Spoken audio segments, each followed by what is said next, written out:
are so many roadblocks and so many people who will suggest to you to not do it, that it's going to turn out to be negative. What if they don't want you? What if you're rejected? No, that's a personal decision you have to make for yourself at that point to decide, are you mature enough to handle whatever you're looking for? I mean, I was completely aware that, hey, maybe they hate me. Maybe they don't want to see me at all. That wasn't the point of me going. I wanted to know where I'm from.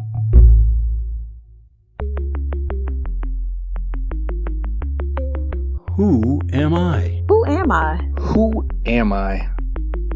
Who am I? Who am I? Who am I? Who am I? This is Who Am I, Really? A podcast about adoptees that have located and connected with their biological family members.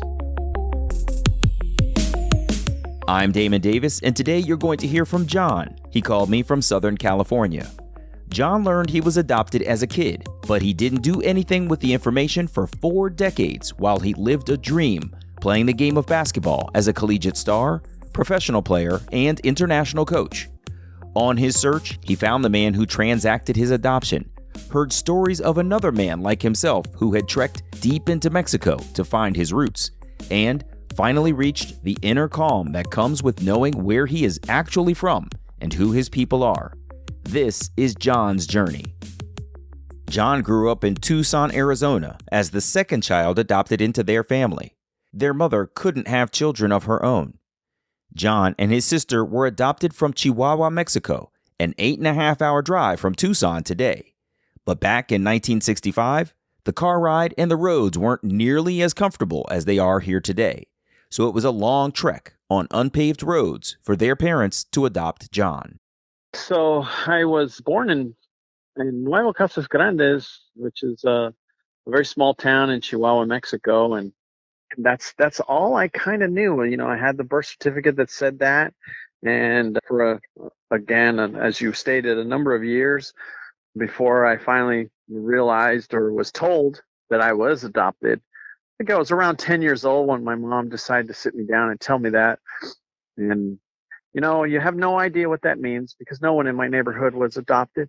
I didn't even know what the name really meant. And I recall vividly walking out after I was advised and told and given that information to tell one of my friends, you know, hey, I'm adopted, and looked at me, that's, you know, like had no idea what he was talking about either. You know, he's like looking at me and like, well, what's all right. We kind of moved on. Okay, all right, can we go play now? Where I did notice the difference was with the respective teachers. And, you know, one teacher, if you said that you were adopted, may have taken pity on you, you know, felt sorry. Whereas another would be like, oh, that's remarkable. You know, you have 2 loving parents who went above and beyond. And that's when I started to notice like other people's perception of it. Was it positive or negative in their view? Yeah, that's really interesting. Take me back for a little bit. Tell me more about your family. So you're of Mexican heritage. What are your parents and your adopted sister? What are their nationalities? So my father was Anglo-Saxon, you know, so he had his family had been immigrated from France, and they came through Ellis Island and relocated in the state of Ohio. And then he moved over into Arizona due to asthma, having issues in the Midwest, and met my mother, who was of Mexican American descent, who was living there in Tucson. So they meet each other and get married and live there, and then it's discovered that my mom can't have children.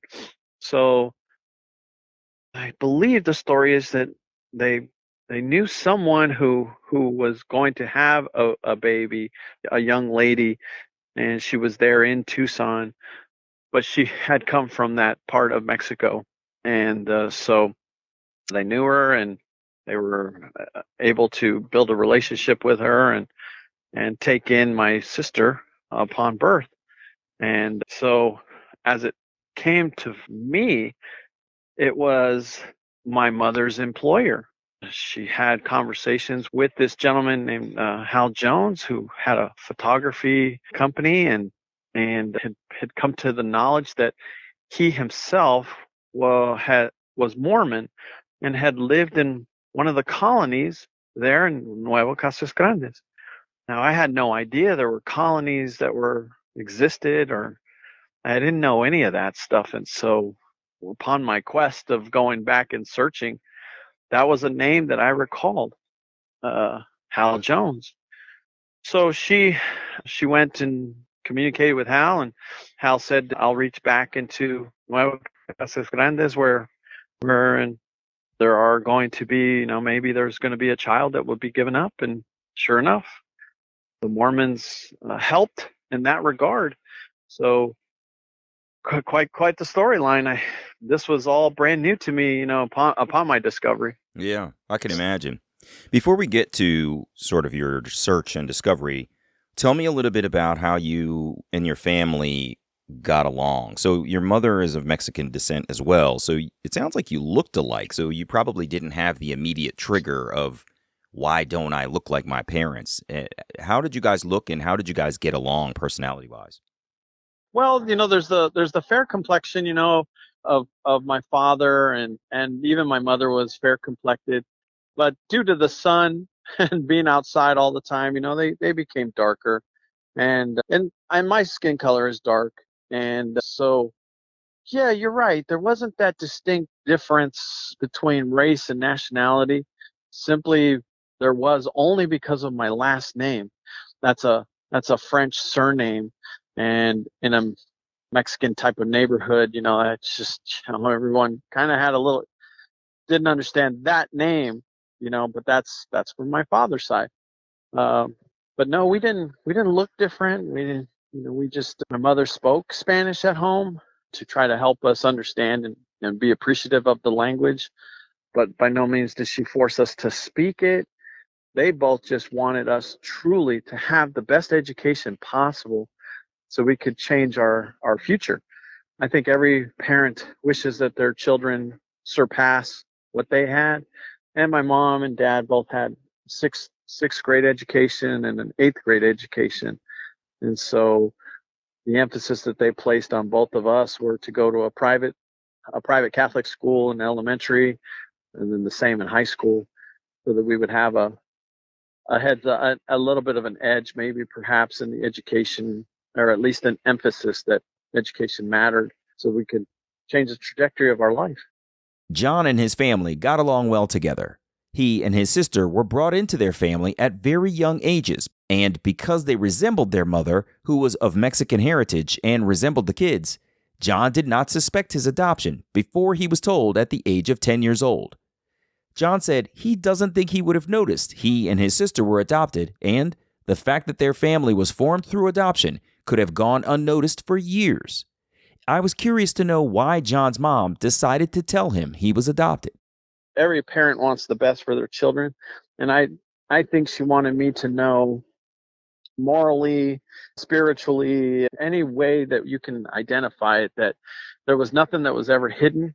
She consistently would tell me that I wasn't born of her, but I was a part of her, and always to feel that I was loved and supported consistently from her, and that they went through what they did. I know that they believe that there's two coins here. There's one side that could see it as, why was I given up? What happened? Am I not wanted? I think every adopted kid goes through that phase, or still does, still always wondering what happened. And I don't think she ever wanted me to think that I wasn't not wanted. So being forthright at an early age, but I don't know what age is really appropriate even to start. I think that's dependent upon each child, and then just monitoring how they deal and handle it. So once I was told, hey, I didn't know how to handle it. I didn't know what it meant. And she told me what it meant, but didn't mean that much to me until a little bit later. John admits he was taller than most people of his Mexican heritage when he was a kid. He said he was given every opportunity to try sports, from football to baseball and basketball, but he was not a quitter. Once he tried a sport, he stayed in it. He said not quitting was a life lesson that stayed with him and allowed him to find his passion for the game of basketball. It's a game he could practice easily by himself to hone his skills, and a game he didn't need very many people to play, and John got pretty good. John was fortunate to have coaches who cared about him, inspired him to get better at basketball, so John kept getting better with blinders on with his passion to play. Basketball became a part of John. In 8th grade, John's team unexpectedly won the Catholic Youth League. He started attending basketball camps away from Tucson to continue growing. John's mother, who was focused on the best education for her children, put John in a private Catholic high school. Even though he was a minority among Anglo-Saxons in the school, John said he felt comfortable and wanted in the school community. Fortunately, his high school was also dominating in basketball. In John's senior year of high school, his basketball coach was demanding of John to push himself. To anyone looking in from the outside, it looked like the coach was just yelling at John. But he knew his coach was pushing him to be his best on the court. His coach didn't want John to just be okay. He wanted John to believe in his ability, and that belief stuck with John. Searching for a college back then, a player had to get lucky to get recruited. Fortunately, he was academically solid and athletically gifted enough to get recruited to go to school. So in that case, when I get to college, I'm with a totally different set of coaches there. They want me to shoot more. They are needing me to accept a different way of a role. And so my college career really blossoms because it's a changed culture now. They need me to take more shots. They need me to do a whole lot more than I did in high school. And so as a junior in college, I end up leading the United States in scoring. And it's a remarkable achievement, but one that I didn't do it by myself. I can assure you that. I can't take the ball out of bounds. I can't do all those things. I had to have absolute teammates. And I was very cognizant of the fact that publicity that was coming towards me by no means was it just because I could put the ball in the basket. I had to have people set screens. I had to have somebody pass me the ball. There was a lot of roles that needed to be played.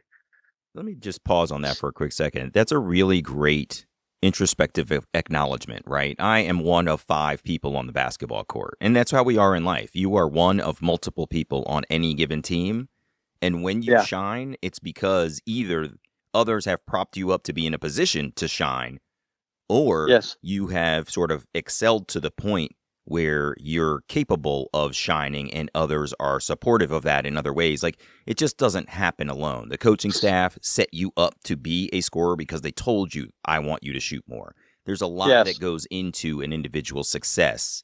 And I love that you said that your collegiate scoring title wasn't just an individual achievement. It was the culmination of an entire body of a team, coaching staff and teammates that put you in a position to be the person who puts the ball in the basket the most. That's a really admirable thing. And I encourage people to think about that. When you're showing success in your life, I'll always acknowledge the other people around you that are pushing you forward or have stepped out of the way so that you can have this moment, and then help to lift them up too, as it sounds like you do as a coach.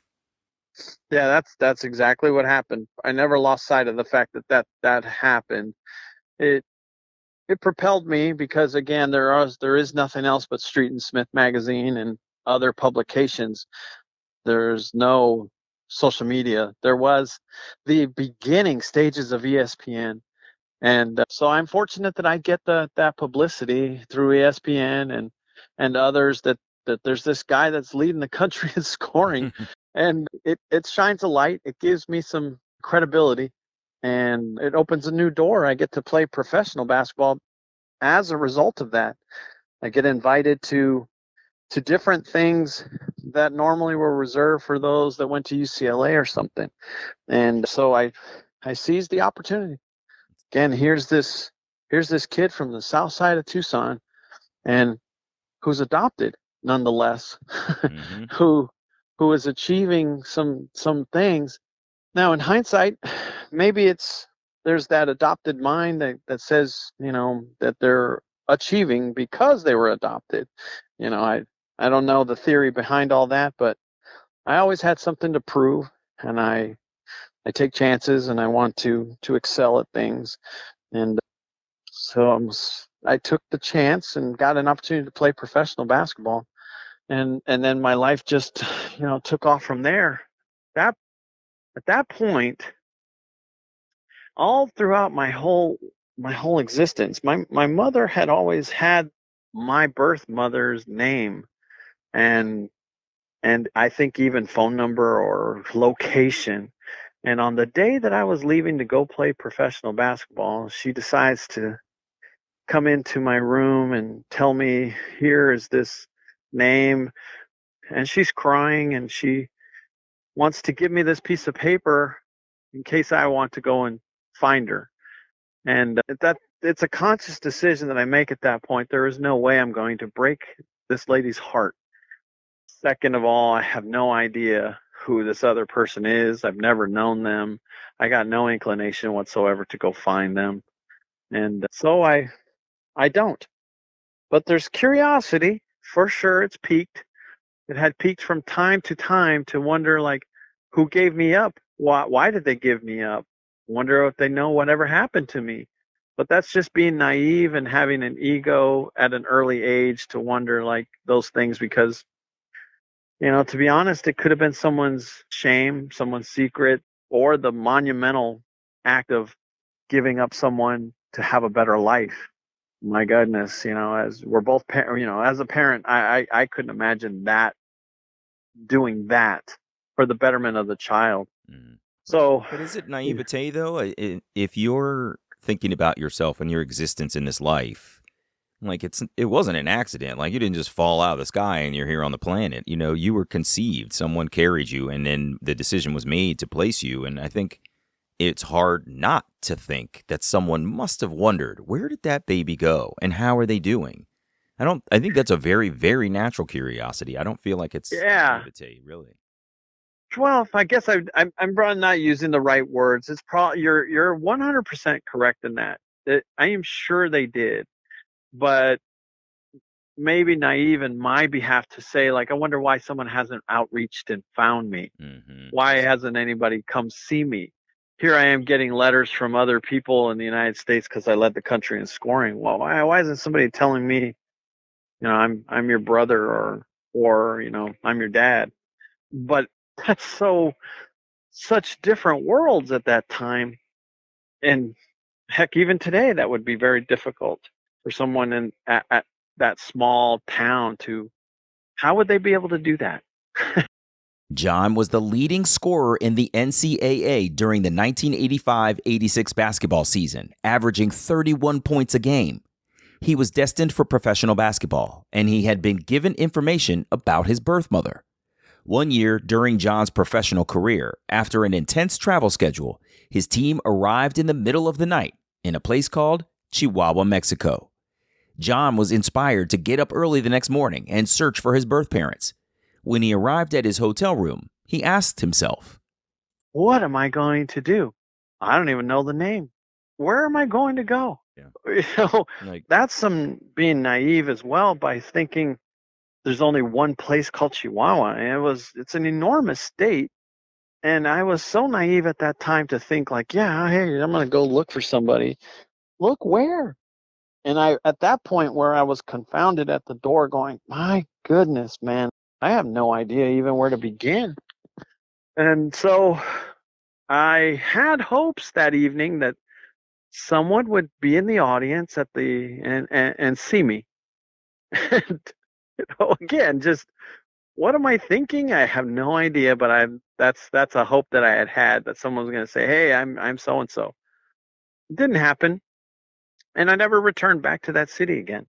Over the years, John's curiosity would peak, then disappear. He started a family and had kids, and his curiosity about his birth family would return, then fade away. When John turned 50, he decided to take a DNA test. He was fascinated by the results he received, like pieces of his cultural history and the likely areas his parents were from. The results made John very curious about his birth family, and he questioned what he had to lose by trying to find them. But his adoptive mother had passed away. The information she had was gone with her, so John didn't have a name or a photo of whom he was searching for. He tried to recall everything that he could from his childhood, and that's when he remembered the name, Hal Jones, the man who facilitated John's adoption from Chihuahua, Mexico. Luckily, Hal was still alive, so John went to meet him in Tucson, Arizona, where Hal recalled everything from his conversation with John's birth mother.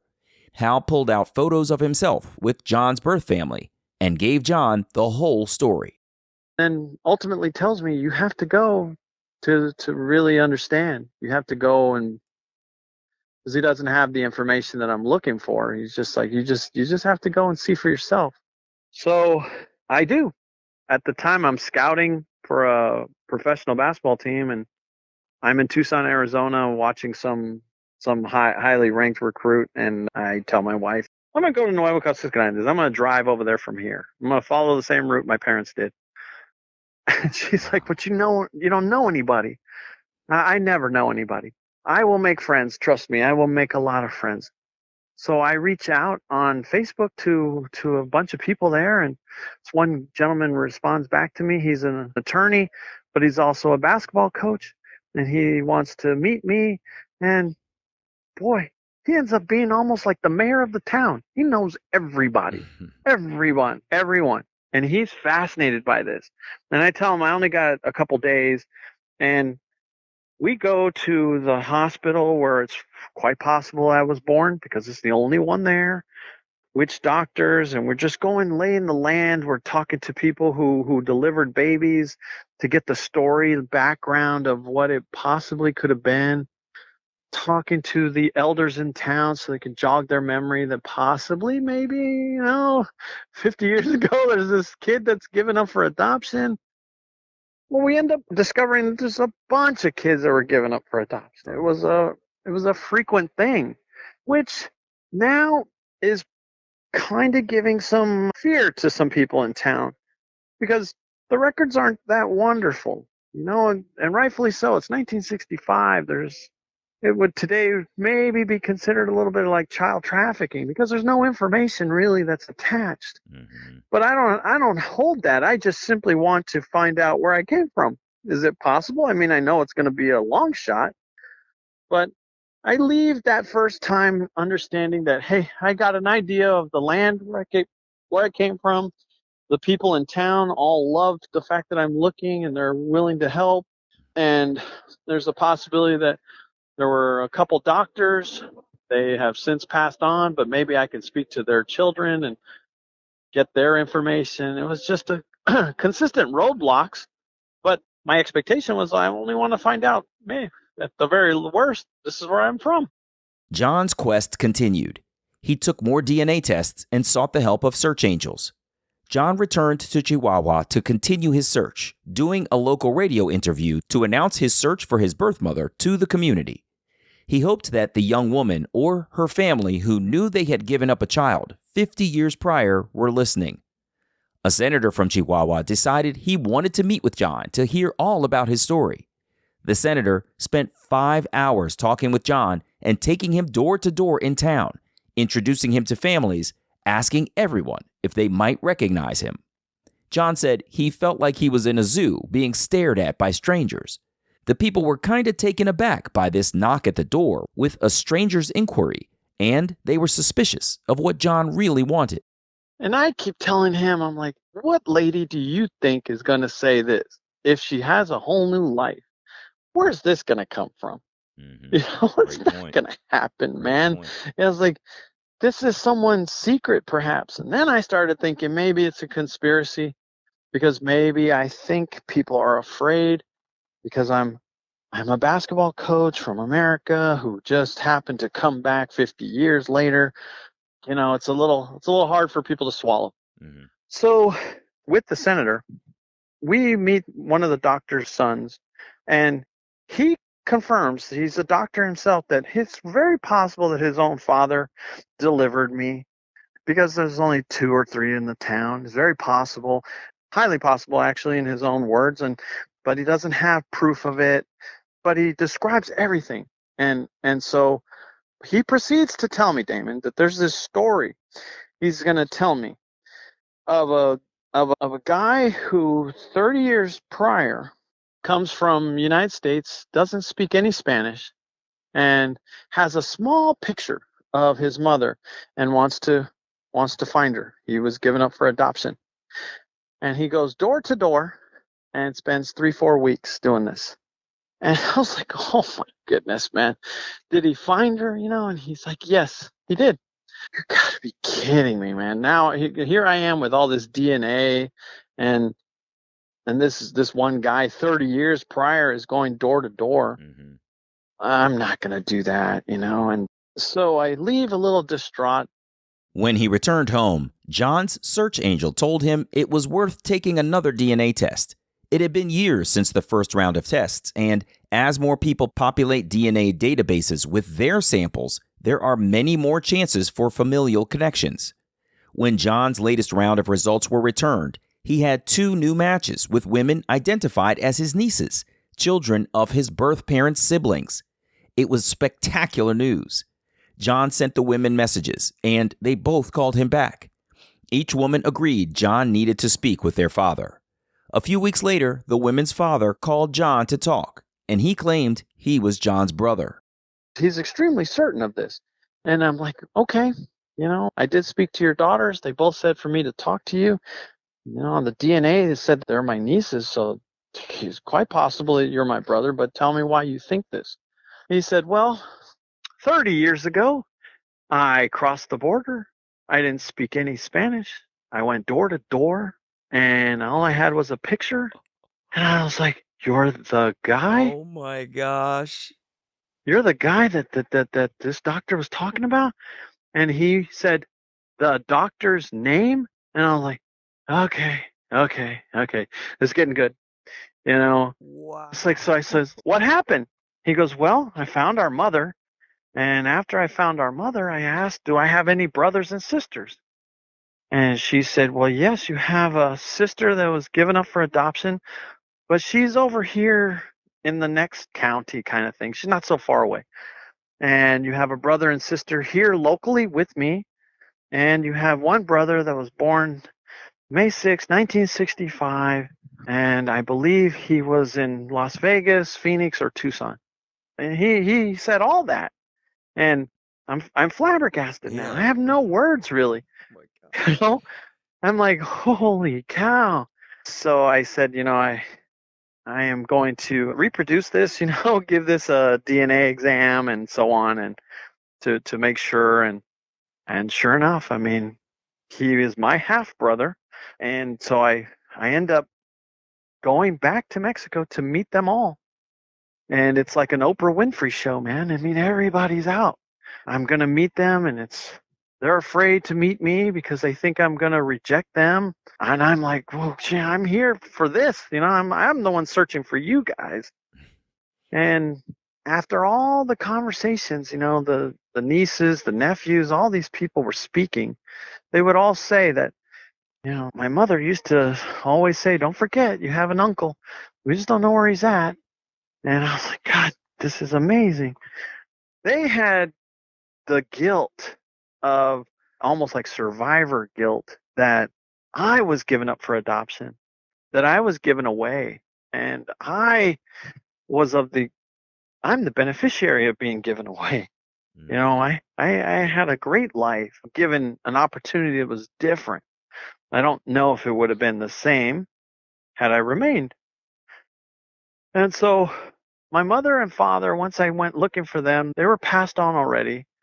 But my mother's sister was still alive, barely. And so I met her, and she proceeded to say that her father, that was very strict, and that at that time another child on the farm wouldn't have survived, kind of thing, and that I was essentially she forced her hand to give me up for adoption. And okay, because you're probably 100% correct.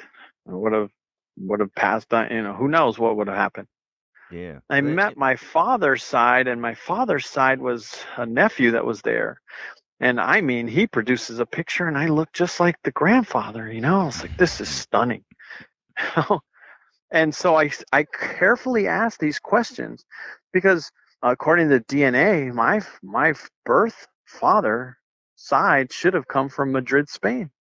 And sure enough, he says they came from Madrid, Spain. He produces pictures. I mean, it's like shocking, you know. Mm-hmm. So I meet them all, and to this day, I mean, I'm in contact with all of them, and I wrote a book, you know, because of the persistence. You know, we always talk about needle in a haystack. I mean, I went to another country with no name and no photo, and how am I going to locate a birth parent, much less, you know, DNA exams only work if people take them. Mm-hmm.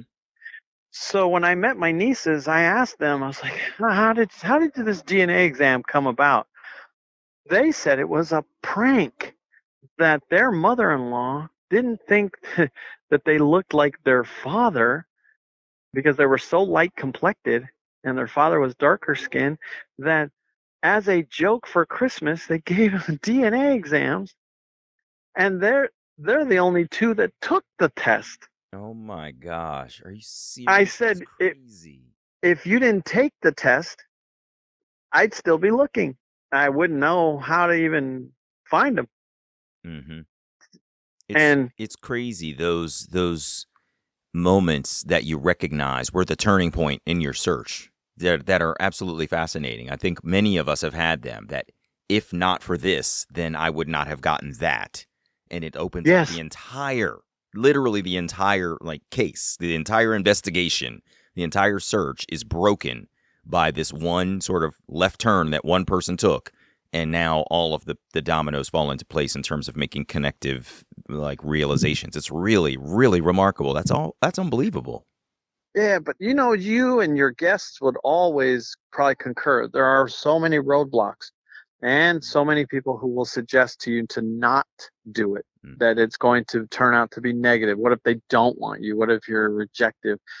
You know, that's a personal decision you have to make for yourself at that point to decide, are you mature enough to handle whatever you're looking for? I mean, I was completely aware that, hey, maybe they don't hate me. Maybe they don't want to see me at all. Right. That wasn't the point of me going. I wanted to know where I'm from. Yes. Yeah. Really And powerful. that's that. And now I understand the lay of the land and the people, and you identify differently. I had a calmness that came over me. Now I have nothing but love and admiration for my adopted parents who raised me, who took care of me, who did everything they could. That didn't preclude me from wanting to know who gave birth to me. Mm-hmm. Yeah. And you know, I'm not by any means switching out families. Not no chance. I mean, I know my last name is what it is now and still will be. I'm not changing it. I just have a different awareness of where I came from, and a And little bit of a family tree. can you describe, you said that you reached a calmness. What would you have described yourself as during the search? And tell me more about this calmness that you reached. You know, I just don't know. I didn't know who I am. You know, who are you? I could never I could never answer all that concretely. I could say with certainty about who my adopted parents were, but as it got a little bit more involved, you know, what's your family history, heart attack, etc. I don't have that information. I don't know. And it was always that I don't know kind of thing. And I was always wondering, I got a general idea where I'm from, but I don't know it for a fact. And so I was always very, very secure in my life, knowing that I have accomplished many things. But a sense of, I guess, the better language would be like having an anchor and knowing exactly where I came from. Mm-hmm. That peace and calmness came over me because I finally had an idea. I could trace back where I came from. You know, I think, Damon, there are many families out there that already know all that. they, Yeah. they can't identify with the fact that they know all their family history. They know where they came from. They're already grounded in that. But as adopted kids, I think there's many of us that always wonder, not only where we came from, but why were we given up? Yeah. Absolutely. And Eh, it's interesting too, as you were speaking, I was thinking of everywhere I go where I travel and I go to an interesting place, I stick a pin on the map so that I can remember it. And when I, was in downtown LA the other day, I stuck a pin on the place that we went out that evening because I want to remember where it was. And it yeah, creates a history. I can point back in time and say, I was there once. And as an right. adoptee, if you were to open Google Maps and someone said you're from, Mexico and if you didn't know the town, for example, you could have been anywhere and you would have looked at the map and never been able to pinpoint somewhere like what is it, Nuevo Casas, right? Yeah, You no, just I would have never. right, and No, so that inability to just point to a place, let alone know the story of what your family is, what they do, where they've come from. Are they yes, rural farmers or is dad a banker in the city? Like what is the right. anchor of the history that sort of made your family who they are? And I think people really do underestimate how valuable it is to have hard facts about your life. They think that just because you've grown up and you're an adult and that you're successful in whatever endeavors you've, gone through, that you're fine. But there is, I've heard it said before, this No, chapter 1 about your life that you don't know. And people underestimate the value of having read chapter 1, knowing those facts about mom, dad, grandma, grandpa, and everybody else in the family.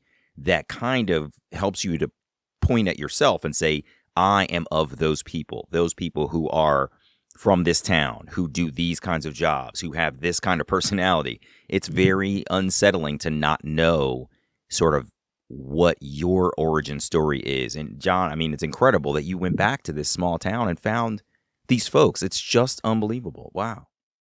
without doing that, Damon, there's a sense of just going around things. Like there's the power of the memory, and we can certainly, as you mentioned, you can jot down your experiences of vacations with no problem, and that's short lived, but the trajectory of where your family came from, what struggles did they incur, where did they, there's a fascinating show called 1883.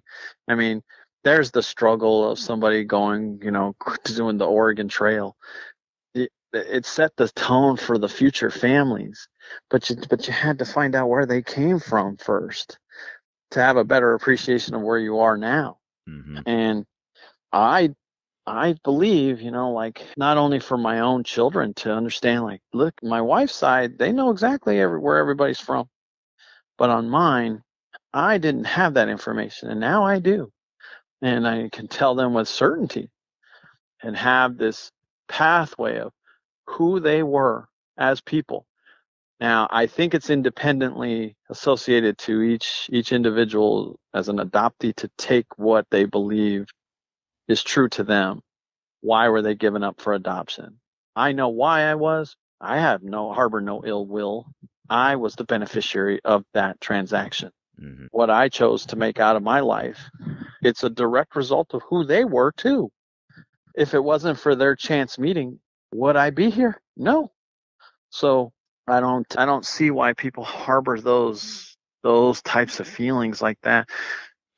Yeah, But it's a it's lot. everybody's independent. Yeah, it's true. And this is, when we started talking at the beginning, I was saying that I wanted to help this platform share the diversity of stories that are out there. And, you and I benefit from some very positive adoption experiences.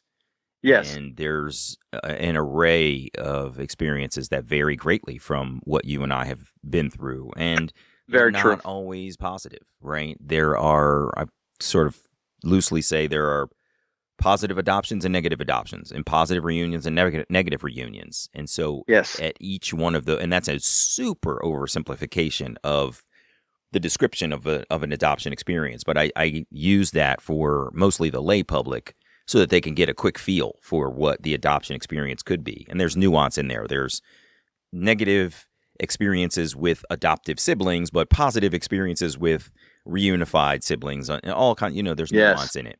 And so I think no that's part question. of how we end up with an adoption community that has such a diverse set of feelings about adoption. Some people Which is why it's absolutely love. fascinating. Yeah, some people love it.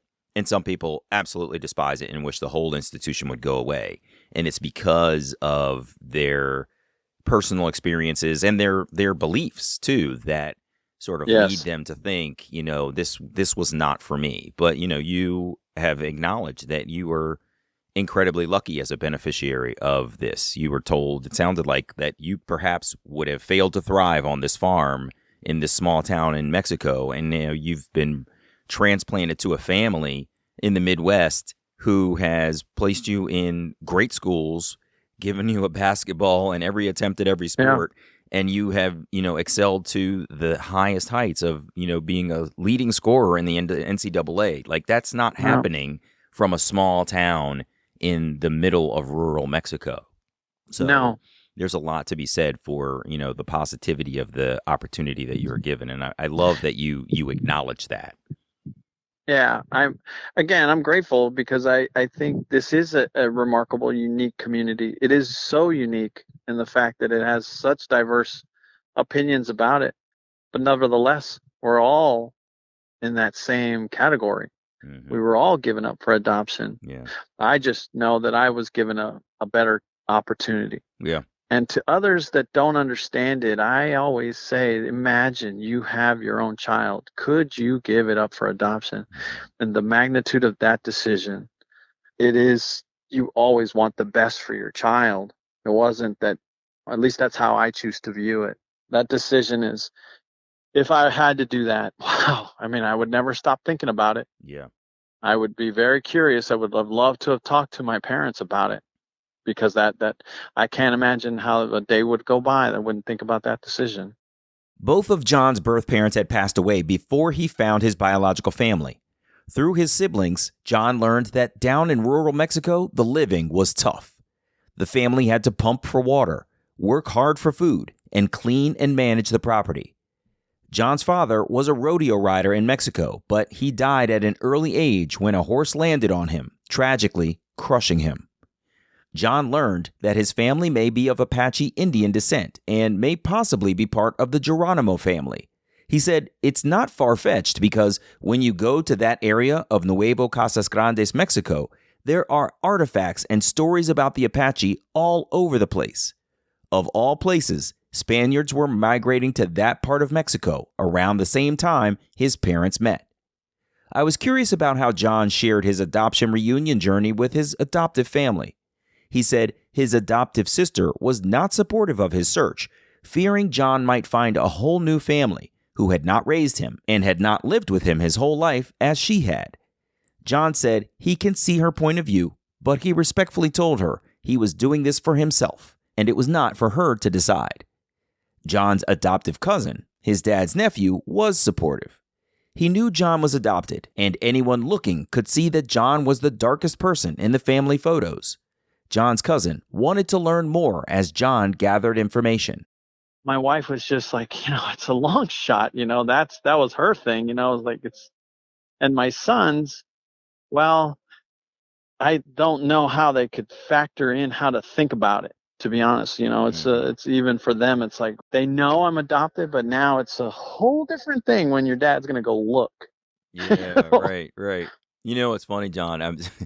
I couldn't help thinking, as you said, your wife said that your search was a long shot, that the basketball player in you could have thought to yourself, I've had a lot of long shots and made a lot of them in my life, right? That the basketball analogy of having been on the court at a tremendous distance from the hoop and you're going to make the shot, like take the shot. That's really interesting. Absolutely it, Damon. That's, if you look at my career, you would say, this guy led the country in scoring. He's not 6'8". He doesn't jump out the gym. He does not. Yeah. This is the guy. Yeah, this is him. That's amazing. That's why I was like, the impossible. Hey, it's a needle in a haystack story. That's right. Right.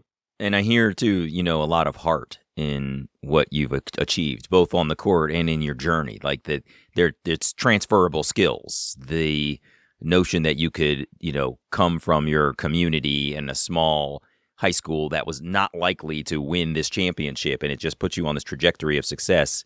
Like it's probably built a lot of heart in you to know that almost anything is possible. And so this Sure. journey for adoption reunion was probably just one more of those things where like anything's possible, and it may be a long shot, but I'm going for it. And as I got older in life, I mean, I understood what motivated me. It wasn't encouragement. It was people telling me that I couldn't do something and, proving them wrong. In this particular case, hey, it's not that I couldn't do it. I'm just going to just keep going. I mean, what do I gain from it? Everything. What do I lose? Nothing. I mean, you don't do it. You're right back where you started from. You didn't lose anything. John, thank you so much for being here with me, man. This was really cool. I was wrapped by this notion of you going to this small town in Mexico, and to know that you found the guy who had made your same journey 30 years prior, and he was your brother. I mean, that's just unbelievable. Really cool. Unbelievable. And let me tell you, man, I mean, Damon, for you and your listeners and anybody, I'm an open book, so I would love to talk to any and all people. It's, heck, doesn't have to be about adoption. It could just be about anything. Excellent. So, love it, love it, love it. Thank you, John, for being here, man. And thanks for your openness and sharing your journey. I appreciate it so much. My pleasure. All right, buddy. Take care. All the best to you.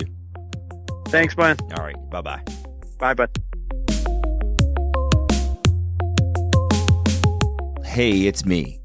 John said he might never have known he was adopted if his mother hadn't shared the news when he was 10 years old. Fortunately, he had a loving family where education was the priority, and his basketball prowess drove him to be the leading scorer in the NCAA. After his professional basketball career was over and his family was growing, John was encouraged by the man who facilitated his adoption to drive into Chihuahua, Mexico to search for his birth family. But DNA testing linked John to his previously unknown brother, who had made the same journey 30 years prior, and that connection helped him find his siblings who had always been told they had another relative in America. John's basketball career has taken him around the world, but he says finally knowing where he is actually from brought him calmness, and that's what most of us want, to know where on the map we are from and who are the people that we are related to there. I'm Damon Davis, and I hope you found something in John's journey that inspired you, validates your feelings about wanting to search, or motivates you to have the strength along your journey to learn, who am I really?